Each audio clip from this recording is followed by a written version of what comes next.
Hi friends, ನಾನಿವತ್ತು chocolate ice ಕ್ರೀಮ್ನ ಮಾಡೋದು ಹೇಗಂತ ತೋರಿಸ್ಕೊಡ್ತಾ ಇದ್ದೀನಿ. ಹೇಗೆ ಮಾಡೋದು ಅಂತ ನೋಡೋಣ ಬನ್ನಿ. ಇನ್ನೇನು ಬೇಸಿಗೆ ಸ್ಟಾರ್ಟ್ ಆಯ್ತಲ್ವ, ಮಕ್ಳಿಗೆ ರಜಾ, ಮನೆಯಲ್ಲಿರ್ತಾರೆ, ಏನೋ ಒಂದು ತಿನ್ಲಿಕ್ಕೆ ಕೇಳ್ತಾ ಇರ್ತಾರೆ. ನಾನು ಇಲ್ಲಿ ಮಧ್ಯಾಹ್ನ ಟೈಮಲ್ಲಿ ಮಾಡ್ತಾಯಿದ್ದೀನಿ. ನಾನಿಲ್ಲಿ 1 ಲೀಟರಷ್ಟು ಹಾಲು ತೊಗೊಂಡಿದ್ದೀನಿ. ಕ್ರೀಮ್ ಮಿಲ್ಕ್ ತೊಗೋಬೇಕು. ನಾವು ಅಂಗಡಿಯಲ್ಲಿ ಕೇಳಿದ್ರೆ ಕೊಡ್ತಾರೆ ಕ್ರೀಮ್ ಮಿಲ್ಕು ಅಂತ. ಅದನ್ನು ತಂದು 1 ಲೀಟ್ರ್ ಆಗೋಷ್ಟು ನಾನು ಒಂದು ಬಟ್ಲಿಗೆ ಹಾಕ್ಕೊಂಡು ಇಲ್ಲಿ ನೀಟಾಗಿ ಕಾಯಕ್ಕಿಟ್ಟಿದ್ದೀನಿ. ಈ ಹಾಲು 1 ಲೀಟ್ರ್ ಹಾಲು ಅರ್ಧ ಲೀಟ್ರ್ ಆಗೋವರೆಗೂ ಕುದಿಸ್ಕೋಬೇಕು ನಾವು ಚೆನ್ನಾಗಿ. ನೋಡಿ, ಈ ಥರ ಅವಾಗವಾಗ ಕೈ ಆಡಿಸ್ತಾ ಇರಬೇಕು ಸ್ಪೂನಲ್ಲಿ, ಇಲ್ಲಾಂದರೆ ಅದು ತಳ ಹಿಡ್ಕೊಬಿಡುತ್ತೆ. ನೋಡಿ, ಇಲ್ಲಿ ನಾನು ಇನ್ನೊಂದು ಬಟ್ಲಿಗೆ ಸ್ವಲ್ಪ ಹಾಲನ್ನು ಹಾಕ್ಕೊಂಡು ಕಾರ್ನ್ಫ್ಲೋರನ್ನು ಇಲ್ಲಿ ಮಿಕ್ಸ್ ಮಾಡ್ಕೊತಾ ಇದ್ದೀನಿ. ಈ ಕಾರ್ನ್ಫ್ಲೋರ್ ಹಾಕ್ಕೊಳ್ಳೋದ್ರಿಂದ ಐಸ್ ಕ್ರೀಮ್ ಚೆನ್ನಾಗಿ ಗಟ್ಟಿ ಆಗುತ್ತೆ. ಹಂಗಾಗಿ ಕಾರ್ನ್ಫ್ಲೋರ್ನ ನಾನಿಲ್ಲಿ ಒಂದು 3 ಸ್ಪೂನ್ನಷ್ಟು ಹಾಕ್ಕೊತಾ ಇದ್ದೀನಿ. 3 ಅಥವಾ 2 ಸ್ಪೂನು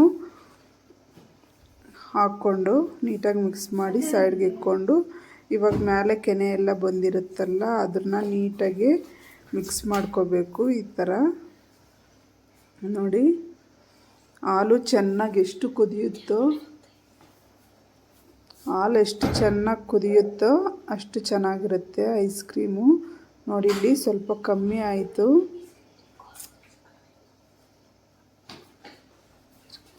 ಕಮ್ಮಿ ಆದಮೇಲೆ ಹಾಲು ಚೆನ್ನಾಗಿ ಕಾದಿದೆ. ಇವಾಗ ನಾನಿಲ್ಲಿ ನಮಗೆ ಎಷ್ಟು ಬೇಕೋ ಅಷ್ಟು ಕ್ವಾಂಟಿಟಿನಲ್ಲಿ ಸಕ್ಕರೆನ ಹಾಕ್ಕೋಬೇಕು. ನೀವು ಬೆಲ್ಲ ಬೇಕಾದರೂ ಸಕ್ಕರೆ ಬದಲಾಗಿ ಯೂಸ್ ಮಾಡ್ಕೋಬೋದು. ನಾನಿಲ್ಲಿ ನಮ್ಮ ಮಕ್ಕಳು ಬೆಲ್ಲ ಜಾಸ್ತಿ ಇಷ್ಟಪಡಲ್ಲ, ಹಂಗಾಗಿ ನಾನು ಸಕ್ಕರೆನೇ ಯೂಸ್ ಮಾಡ್ತಾಯಿದ್ದೀನಿ.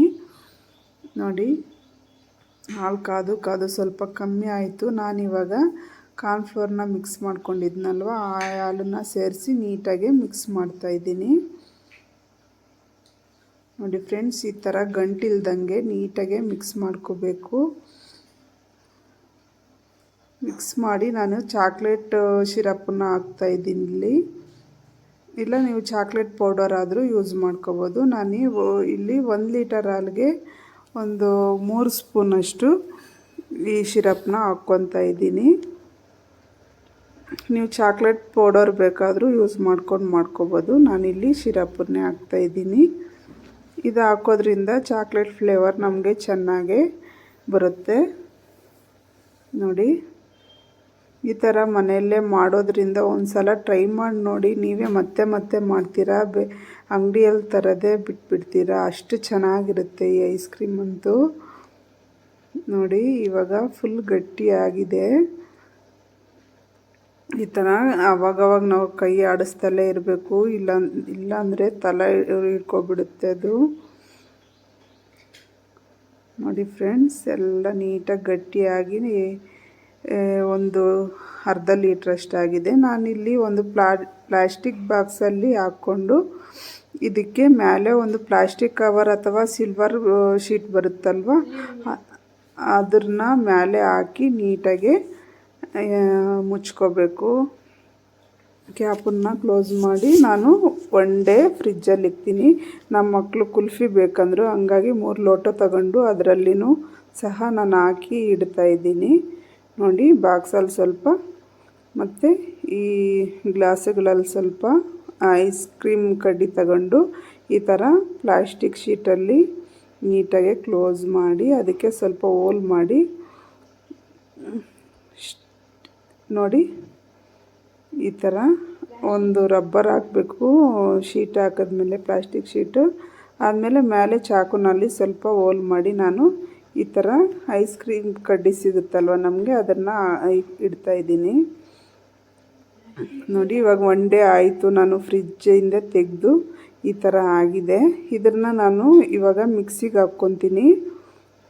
ಮಿಕ್ಸಿಗೆ ಹಾಕ್ಕೊಂಡು ಮತ್ತೆ 1 ಡೇ ಫ್ರಿಜ್ಜಲ್ಲಿ ಇಕ್ಕಿ ಮತ್ತೆ ಈ ಥರ ಐಸ್ ಕ್ರೀಮ್ನ ತಯಾರಿ ಮಾಡ್ಕೊತೀನಿ. ಇವಾಗ ಐಸ್ ಕ್ರೀಮ್ ರೆಡಿ ಆಯಿತು. ನೋಡಿ, ತುಂಬ ಚೆನ್ನಾಗಿ ಬಂದಿದೆ. ಒಂದು ಸಲ ಟೇಸ್ಟ್ ನೋಡಿಬಿಟ್ರೆ ನೀವು ಅಂಗಡಿಯಲ್ಲಿ ತರೋದೇ ಇಲ್ಲ, ಅಷ್ಟು ಚೆನ್ನಾಗಿರುತ್ತೆ. ನೋಡಿ ನಾನು ಇವಾಗ ಐಸ್ ಕ್ರೀಮ್ ಗ್ಲಾಸ್ಗೆ ಸರ್ವ್ ಮಾಡ್ಕೊತಾ ಇದ್ದೀನಿ. ಎಷ್ಟು ಚೆನ್ನಾಗಿ ಬಂದಿದೆ. ನೀವು ಒಂದು ಸಲ ಟ್ರೈ ಮಾಡಲೇಬೇಕು ಈ ಐಸ್ ಕ್ರೀಮ್ನಂತೂ. ಇಷ್ಟ ಆಗಿದರೆ ಲೈಕ್ ಮತ್ತು ಶೇರ್ ಮಾಡಿ, ಸಬ್ಸ್ಕ್ರೈಬ್ ಮಾಡ್ಕೊಳ್ಳಿ. ನನ್ನ ಚಾನಲ್ ಇನ್ನೂ ಯಾರ್ಯಾರು ಸಬ್ಸ್ಕ್ರೈಬ್ ಮಾಡ್ಕೊಂಡಿಲ್ವೋ ಪ್ಲೀಸ್ ಸಬ್ಸ್ಕ್ರೈಬ್ ಮಾಡ್ಕೊಳ್ಳಿ. Thank you friends. ನೋಡಿ ಎಷ್ಟು ಚೆನ್ನಾಗಿದೆ. ನೋಡ್ತಾ ಇದ್ರೇ ತಿನ್ಬೇಕು ಅನ್ನಿಸ್ತೈತೆ, ಅಷ್ಟು ಚೆನ್ನಾಗಿ ಬಂದಿದೆ. ಏನೇ ಆದರೂ ನಾವು ಟ್ರೈ ಮಾಡಬೇಕಷ್ಟೇ. ಚೆನ್ನಾಗಿ ಬಂದಿದೆ ಐಸ್ ಕ್ರೀಮ್ ಅಂತೂ. ನೋಡಿ ಇವಾಗ ಕುಲ್ಫಿ ತೋರಿಸ್ತಾ ಇದ್ದೀನಿ ನಾನು. ಈ ಥರ ಕವರ್ನ ಓಪನ್ ಮಾಡಿಬಿಟ್ಟು ನಾವು ನೀರನ್ನು ಹಿಡಿಬೇಕು. ಟ್ಯಾಪ್ ಕೆಳಗಡೆ ಇಟ್ಟು ಸ್ವಲ್ಪ ಹಿಂಗೆ ನೀರು ಬಿಟ್ಟರೆ ಸಾಕು, ಅದು ನೀಟಾಗಿ ಓಪನ್ ಆಗುತ್ತೆ. ನೋಡಿ ಎಷ್ಟು ಚೆನ್ನಾಗಿ ಬಂದಿದೆ. ನಮ್ಮ ಮಕ್ಕಳು 3 ಗ್ಲಾಸ್ ಸಿಕ್ಕಿದ್ರೆ ನಾನು ವಿಡಿಯೋ ಮಾಡೋ ಅಷ್ಟರಲ್ಲಿ 2 ಗ್ಲಾಸ್ ತಿಂದುಬಿಟ್ಟಿದ್ದಾರೆ. ನೋಡಿ ಒಂದು ಕುಲ್ಫಿ ಮಾತ್ರ ಇದೆ. ಈ ಥರ ಎಷ್ಟು ಚೆನ್ನಾಗಿ ಬಂದಿದೆ ನೋಡಿ. ತುಂಬ ಟೇಸ್ಟ್ ಅಂತೂ ತುಂಬಾ ಚೆನ್ನಾಗಿತ್ತು. ನೋಡಿ ಇವಾಗ ನಾನು ಟೇಸ್ಟ್ ಮಾಡ್ತಾಯಿದ್ದೀನಿ. ತುಂಬಾ ಚೆನ್ನಾಗಿದೆ. ಅದ್ರ ಮೇಲೆ ಸ್ವಲ್ಪ ಚಾಕ್ಲೇಟ್ ಸಿರಪ್ನ ಹಾಕ್ಕೊಂಡ್ರೆ